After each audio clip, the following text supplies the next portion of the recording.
Bem-vindos à sétima temporada do podcast Ambidestra. E nessa temporada falamos sobre os desafios, as práticas e as inspirações de uma transformação organizacional efetiva. Porque sabemos que a mudança é a única constante, né? Mas os processos de gestão de mudanças têm fracassado pelo baixo entendimento de que antes que as pessoas e as empresas possam melhorar, primeiro elas precisam aprender. E aprender não é só sobre consumir informações, fazer treinamentos, mas requer mudanças essenciais de pensamento e uma abordagem sistêmica. Num cenário de grandes transformações e rápida evolução tecnológica, as empresas precisam combinar flexibilidade e poder de inovação, um modelo de gestão capaz de garantir resultados consistentes e escalabilidade. As organizações à prova do futuro são ambidestras, que exploramos bastante nos episódios da temporada anterior. Aquelas que aprendem estão continuamente expandindo a sua capacidade para criar o seu futuro, aumentando a sua competitividade e suas chances de sucesso a longo prazo.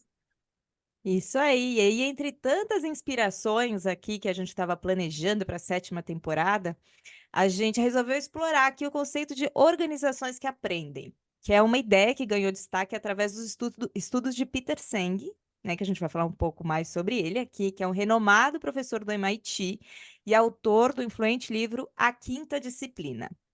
Peter Senge, ele identifica 5 disciplinas, né, para quando fala sobre o ciclo de aprendizado dinâmico que a gente explora, que a gente vai explorar em cada um dos nossos episódios aqui da nossa temporada, com cases práticos, inclusive. Só falando um pouquinho sobre o que a gente vai falar, né, deles. Primeiro, ele fala de domínio pessoal, que é sobre motivação intrínseca para aprender continuamente.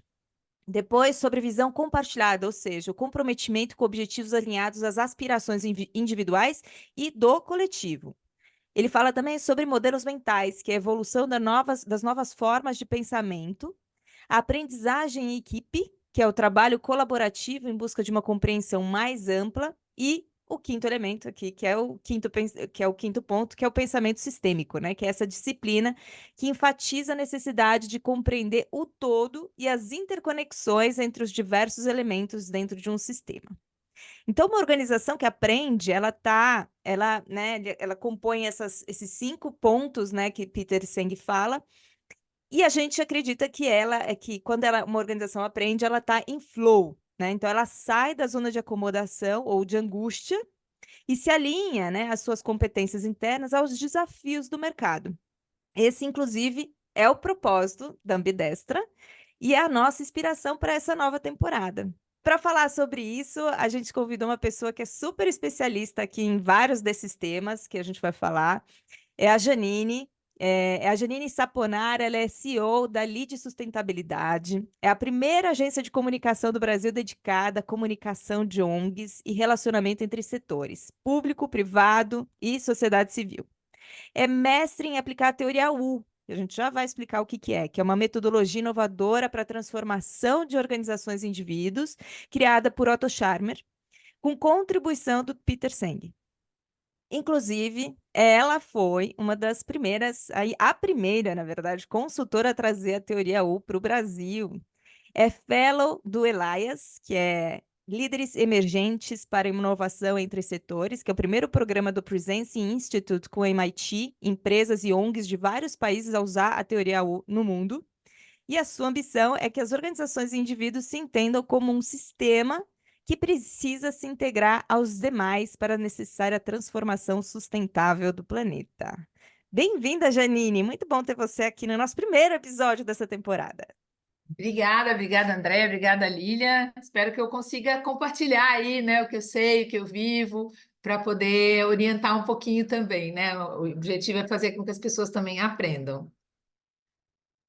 Muito bom, Janine. A gente adora falar que a gente gosta de estimular aí agentes de transformação por onde a gente passa, né? E você é uma facilitadora de mudança, sua trajetória de muita transformação, de muita evolução, né? Conta pra gente então, como que é essa sua história até aqui e o que é ser uma facilitadora de mudança?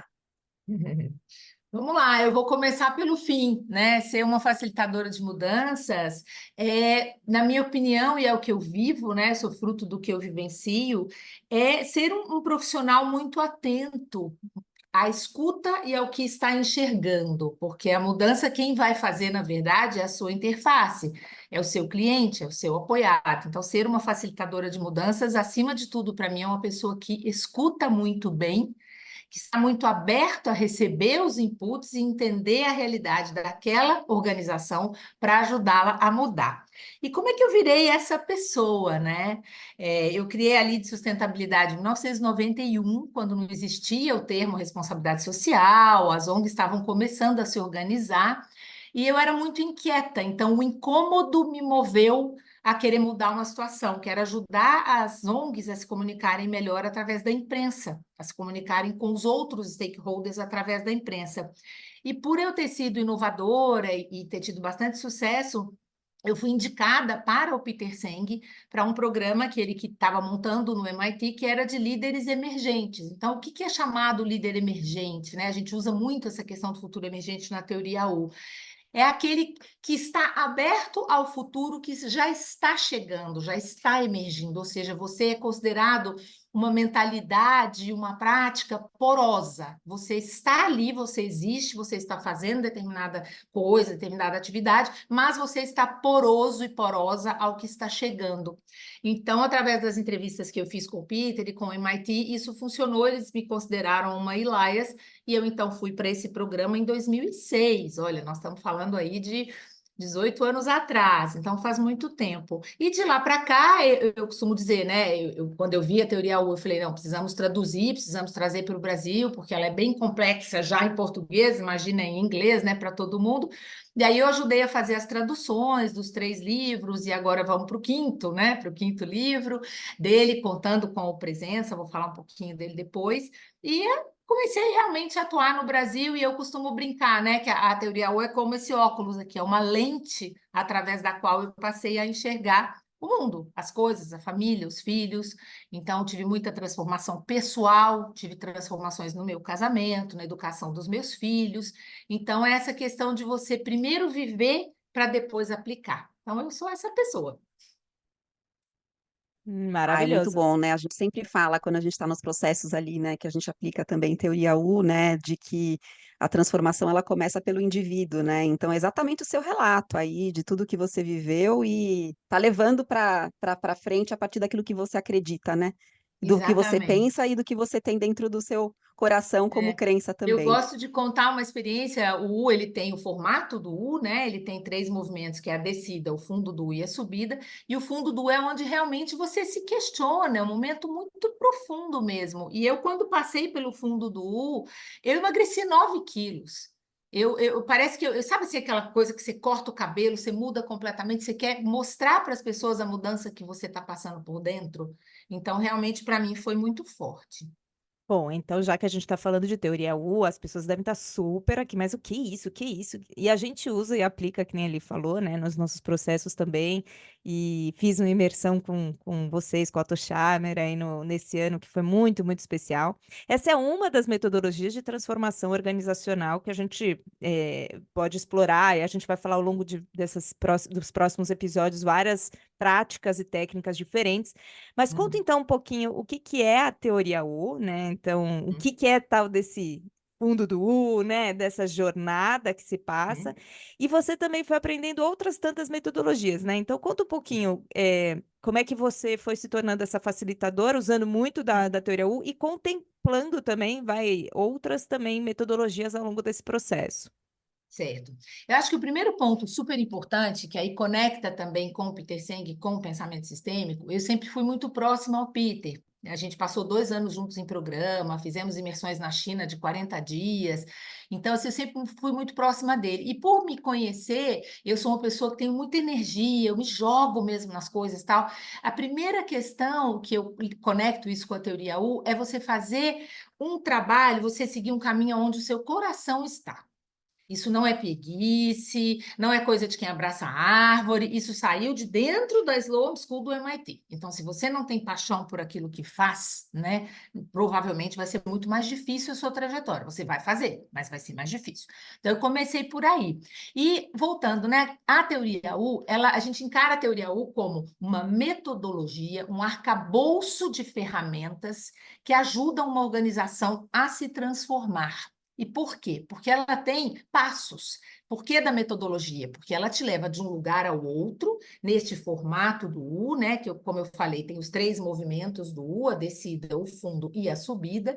E nesse formato, o Otto Scharmer foi organizando outras metodologias, outros teóricos. Ele trouxe a integral do Ken Wilber, ele trouxe meditação, ele trouxe mindfulness, design thinking. Então, a grande vantagem da aplicação da teoria U nas organizações é que ela permite uma interface com muitas outras metodologias, mas muitas mesmo, quase 50, na minha organização, quase 50 já. Ela também é um movimento de pessoas no mundo, porque a partir do momento que o Otto criou o Presence Institute, hoje nós estamos em 87 países, às vezes a gente faz alguns programas, que é o U-Lab, que é um programa gratuito que a gente disponibiliza, a gente chega a ter 2 milhões de pessoas conectadas.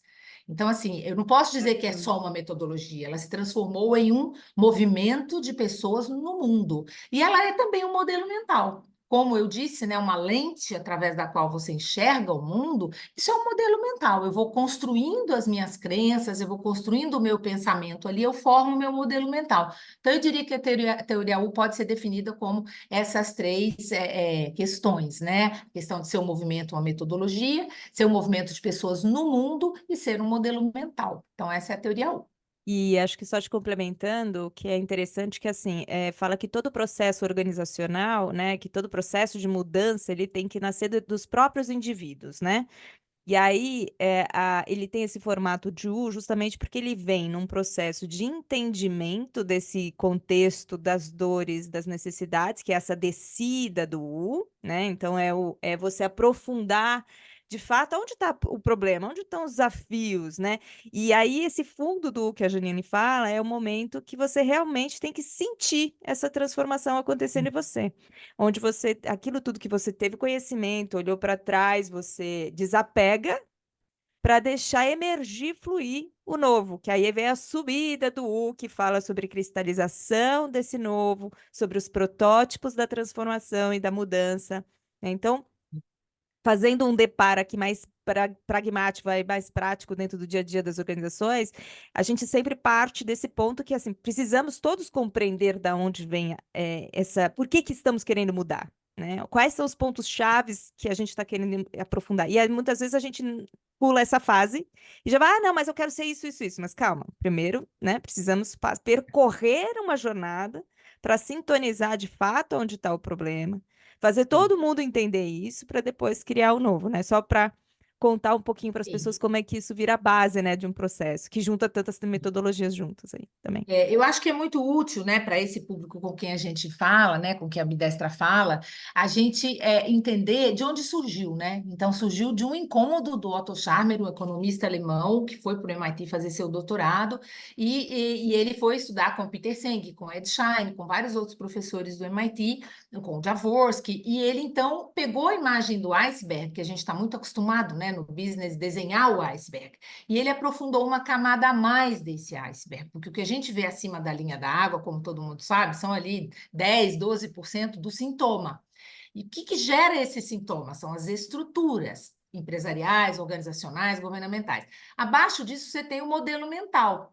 E parava ali. E o Otto, então, trouxe a questão da fonte. A fonte é o eu, é o gerador daquilo, porque se acredita muito, e aí a gente volta a Peter, volta, né, a quinta disciplina, tudo, a gente não acredita que haja nada muda se não tiver uma transformação pessoal. Nada. Uhum, uhum. Então, é muito uma organização, por exemplo, ela tem valores, né? Mas o que é o valor daquela organização? Um valor só é um valor se ele é voluntariamente escolhido. Eu não posso impor um valor para a minha empresa e querer que as pessoas aceitem e passam a cumprir. Então, você tem que entrar muito nesse processo individual dentro das organizações, e é isso que a gente faz nas facilitações.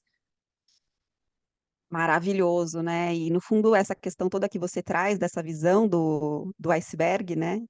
Tem tudo a ver com pensamento sistêmico, obviamente, aí já trazendo para o tema aqui, né? Você aí como uma discípula do Peter Senge, fiquei aqui com vontade de voltar a estudar, quem sabe passar uns 2 anos lá no MIT, que delícia. Opa. Mas enfim, o que que mais te chama a atenção, né, nos conceitos ali, trazendo para o Peter Senge, e por que que isso também foi uma coisa tão transformacional? Uma Uhum. outra coisa também é assim, né? Isso foi uma teoria, não sei, um conceito que foi desenvolvido ali na década de 90, mas está muito atual, né? Como que a gente entende, na verdade, essa conexão tão contemporânea dessa abordagem também, frente às transformações de mundo que a gente está vivendo? O que que você acha, Janine? Olha, eu ouso dizer que vai ser atual sempre. A gente só vai ter edições novas do livro e edições revisadas, e as pessoas vão passar a trabalhar com isso de outra forma, agora com a inteligência artificial ainda mais, porque o que a gente faz, o que o pensamento sistêmico traz, tá? Existiam as 4 disciplinas. Quando o Peter traz a 5ª disciplina, ele traz a necessidade, praticamente é imperativo você trabalhar com a interdependência.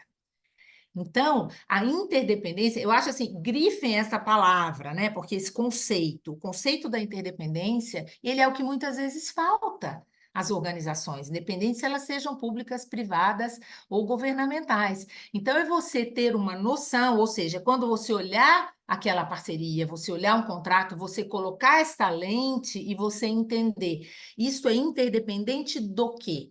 Quando eu assinar, quando eu fizer, o que mais eu estarei afetando na minha cadeia, para frente e para trás? E essa disciplina, ela fundamenta nas teorias de comportamento, né?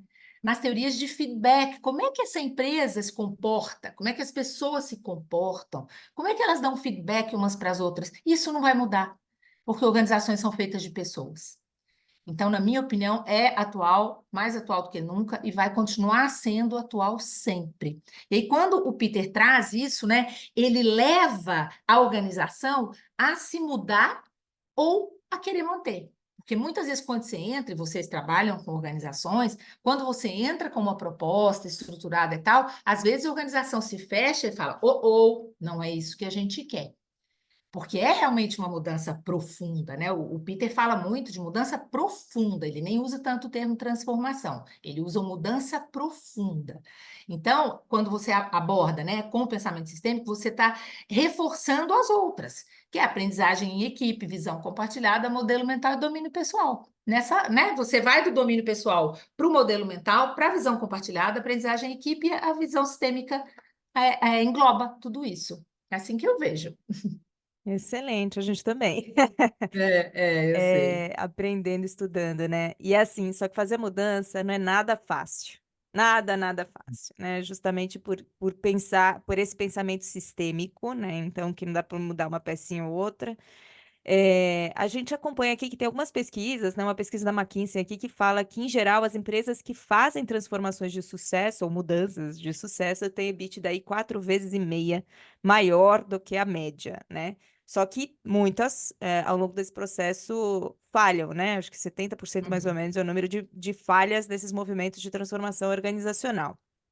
Porque é uma jornada longa, complexa, né, não é uhum, algo, simples, é o que você falou, é uma mudança estrutural e a gente fala normalmente que, a gente precisa, né, as bases com a inteligência artificial, com as novas tecnologias, não é uma mudança da ponta do iceberg, é estrutural de modelo mental, é estrutural nas capacidades humanas, individuais, é estrutural na capacidade de aprendizagem do time, é estrutural em tudo isso que a gente está falando aqui, né, de ter uma visão muito clara.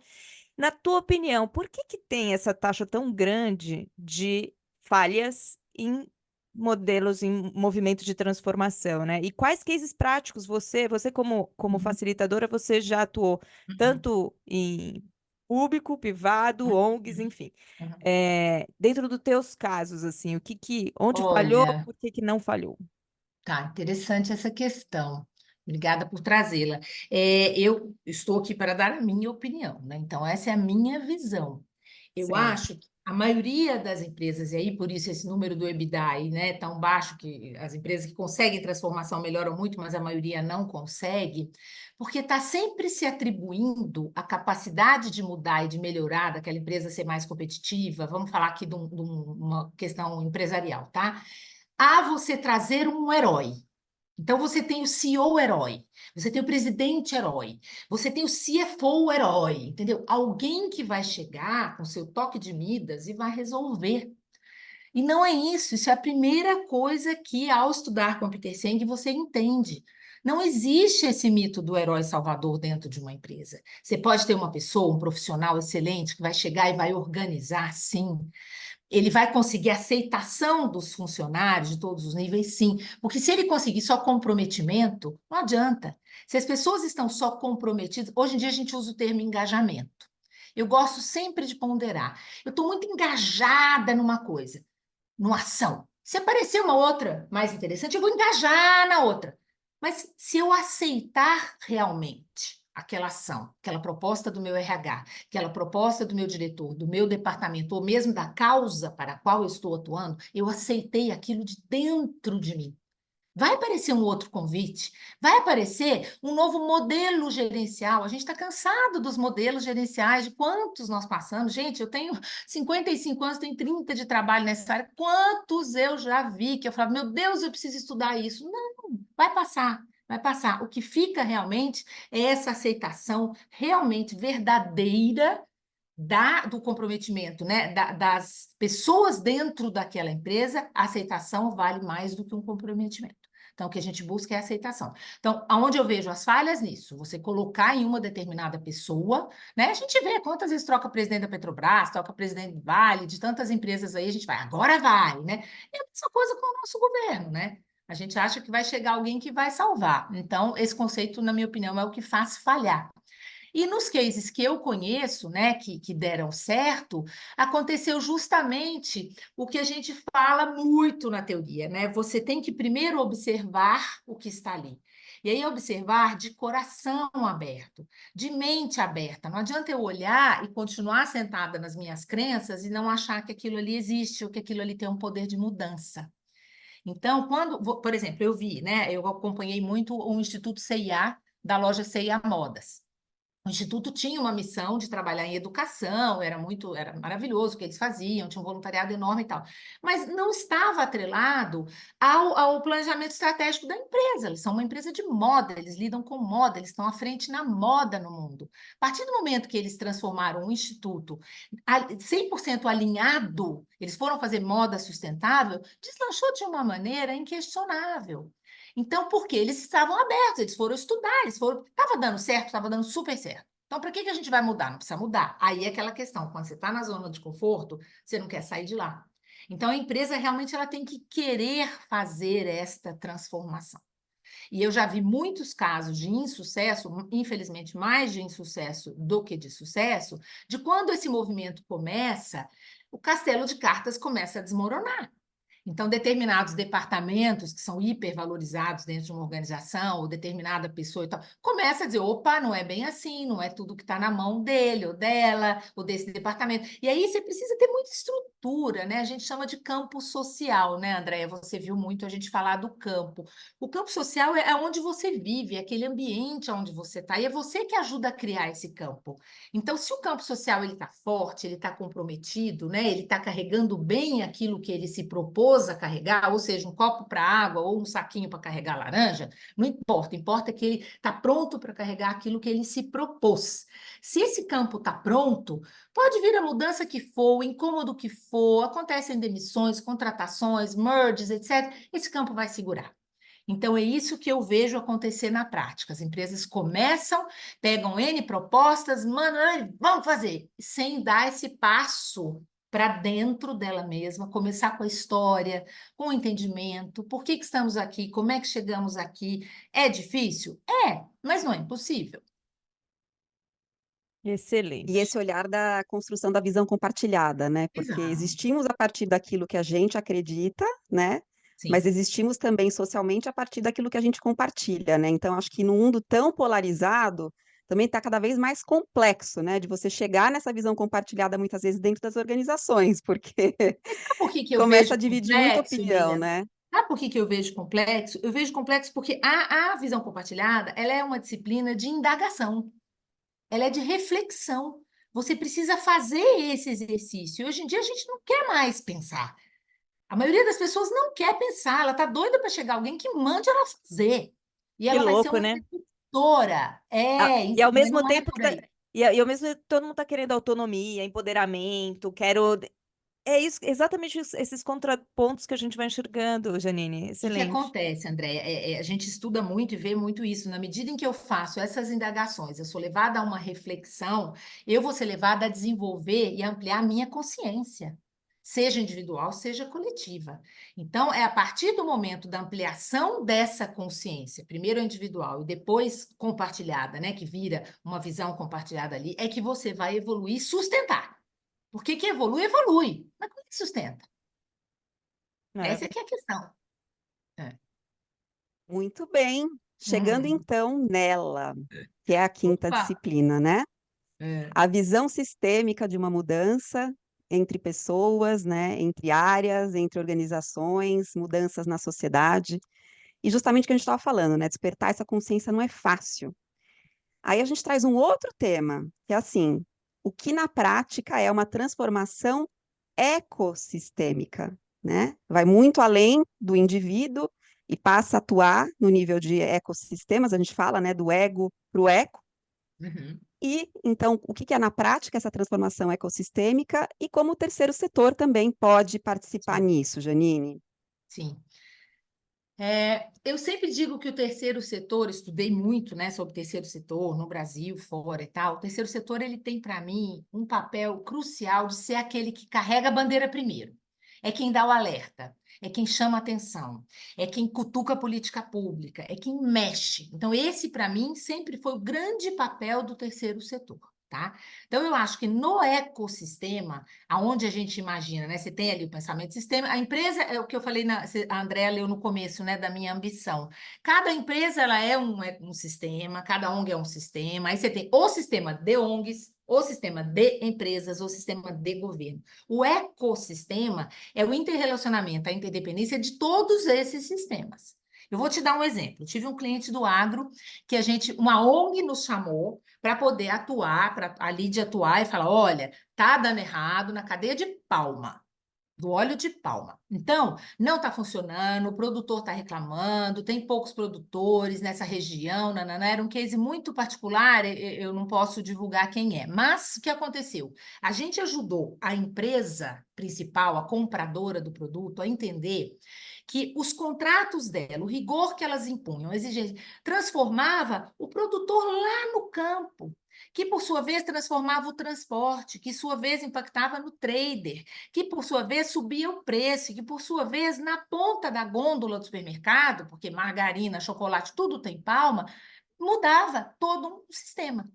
Então, a nossa ajuda, cutucados por uma ONG internacional, foi como é que esta empresa, que está dando a ignição nesta cadeia inteira de stakeholders, a gente costuma chamar de campo de stakeholders, né? Porque não é uma cadeia, ela gera um campo ali em torno dela, né? E aí tem física quântica, tem tudo para explicar isso. Como é que essa empresa estava causando todos esses problemas na sua cadeia para frente e para trás. E aí, na prática, que eu sei que a André gosta de prática, na prática, você faz. Ali no caso, nós tínhamos tempo e demanda, né, orçamento, usamos 3 ferramentas da teoria U. 3, entrevistas com stakeholders, que é uma ferramenta da parte da descida do observar e do perceber e do sentir.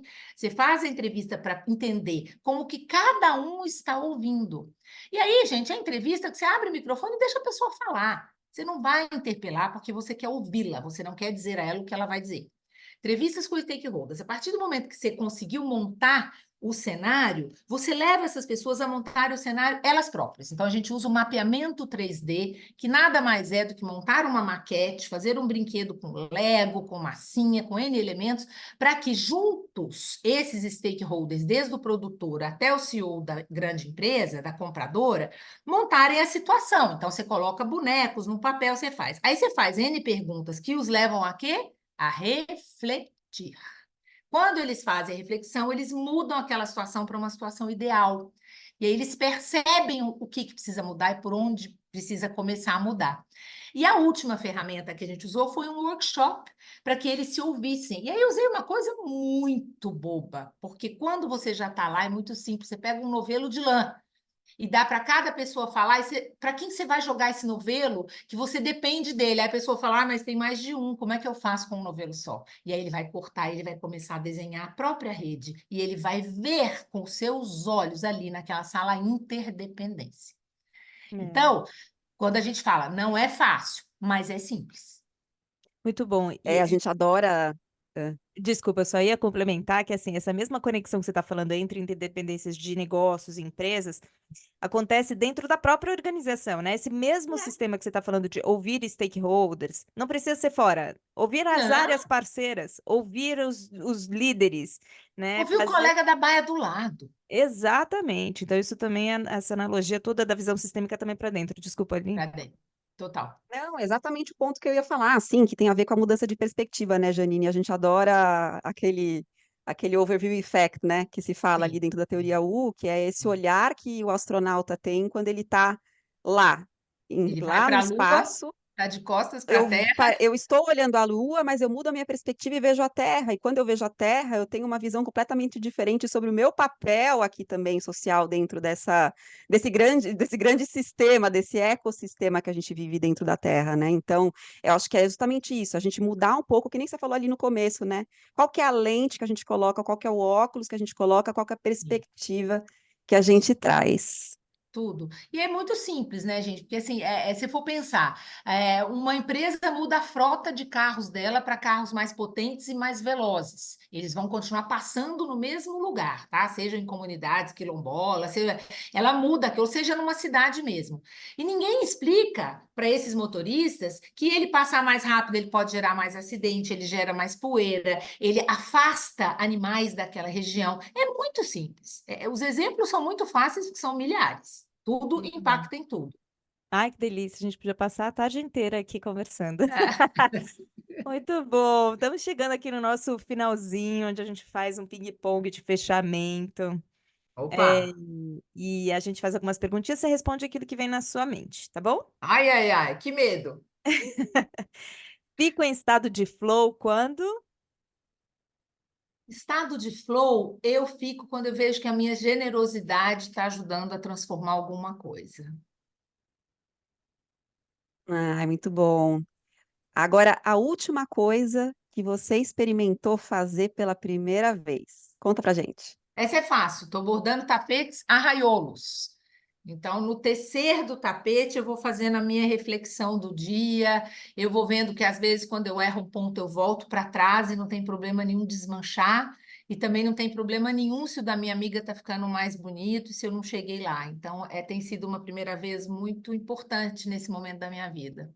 Olha aí, autodesenvolvimento nessas coisas tão simples ali, né? Que super a gente joga para o nosso dia a dia. Mudança é? Mudança é. Mudança para mim é uma estrada sem fim, tortuosa, mas deliciosa, assim, com vistas e paisagens de montanhas, de mar, de tudo, mas ó, cheia de curvinhas e não tem fim. Que bom. Muito bom, vale a pena também. É isso, é Janine, isso. para quem quer dar um duplo clique aqui, que curte uma leitura, um aprofundamento em algum curso, algum Hum. conteúdo adicional, deixa a sua dica. Minha dica é meu livro de cabeceira, que é o Liderar a partir do futuro que emerge. Não sei se dá para ver aqui por causa do fundo de tela, tá? Que é Uhum. um livro do Otto Scharmer com a Katrin Kauffer, a esposa dele. Ele é o livro que eu chamo aí é o terceiro livro na linhagem do Presença, do Teoria U e do Liderar. O Liderar, ele traz exemplos concretos da evolução do sistema econômico egocêntrico para o ecocêntrico. Então, eu gosto muito do liderar. E, sem dúvida alguma, o Quinta Disciplina e o Dança de Mudanças, né? A Dança das Mudanças, do Peter Senge, que são livros aí, neste tema, essenciais. Mas tem uma coisa mais fácil, mais gostosa, que todo mundo pode fazer, até no aeroporto. Eu vi hoje no aeroporto, que é um livro que chama Antes que o Café Esfrie, que é muito Hum. interessante, é uma história muito interessante. São 4 histórias e levam a gente a uma reflexão do que a gente depende e pode mudar no passado que vai afetar o presente. ou o Ai, futuro. que lindo. Antes que o Gostei. café Legal esfrie. demais. Muito bom. Várias Ai, dicas foi muito boas. bom, Janine. Gostei também. Obrigada aí pela oportunidade de compartilhar um pouquinho, né, do meu conhecimento aí com vocês e com o público de vocês. Só um pouquinho, porque tem Demais. tanta coisa a mais, né? Mas a gente vai. Ah, tem, Janine tem. vai, a gente vai colocando conteúdos também nas redes sociais para as pessoas acompanharem. Então, Sim, essas dicas sim. de livro. E eu não posso sair daqui sem falar o que eu já falei para a Andrea, né? Eu sempre achei muito interessante o nome da ambidestra. Porque é isso mesmo, você lida, né, com os seus dois lados completamente diferentes. Então, aí, mais uma vez, elogiar o nome da empresa de vocês, que eu gosto muito. Eu acho que não tem como você ter só uma destria realmente para conduzir uma questão. Você precisa ser ambidestro e ambidestra. Isso aí, existem vários É. caminhos. Obrigada, muito bom. Imagina, eu que agradeço o convite. Então a gente fica aqui com as próximas. Acompanhe a gente nas redes sociais, né? Ambidestra.sou no Instagram. A gente tá no nosso site, ambidestra.net, que tem lá também os e-books de cada temporada. No YouTube, no LinkedIn e onde mais a gente for fluir aí nos próximos passos. Obrigada, Janine. Deixa eu Obrigada a fechar. vocês. Até a próxima. Obrigada, até a próxima.